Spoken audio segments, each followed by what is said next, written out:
ये जो नशई था उसको अल्लाह का कोई खौफ आ गया तो वो मस्जिद में आ गया। सही।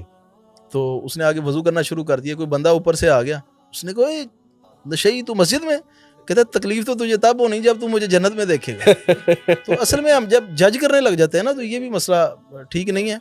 वो मस्जिद जहाँ पे ना बहुत वेलकमिंग एनवायरनमेंट है, यानी इमाम मस्जिद बहुत स्माइलिंग फेस है और बड़ा प्यार से मिलते हैं, तो वहाँ ना मैंने यूथ की तादाद ज़्यादा देखी, ये मेरी ऑब्जर्वेशन है। और उसका माहौल ही ऑल टुगेदर डिफरेंट है, उसकी एनर्जी ऑल टुगेदर डिफरेंट।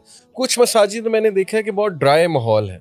देखिए ना, इमाम से बहुत फ़र्क पड़ता है, जिस तरह का जिस अखलाक का जो है वो इमाम है, डेफिनेटली वो सारी चीज़ वो सारी एनर्जी नीचे शिफ्ट होगी। मिडल ईस्ट में जाता रहता हूँ, मैंने गौर किया है कि वहाँ पे मसाजिद में ना ऑफिसेज बने हुए हैं, उन ऑफिसेज में काउंसलिंग्स भी हो रही हैं, इवन कपल्स आ रहे हैं काउंसलिंग्स करवाने के लिए। वहाँ पे उन्होंने बाकायदा साइकोलॉजिस्ट बिठाए हुए हैं।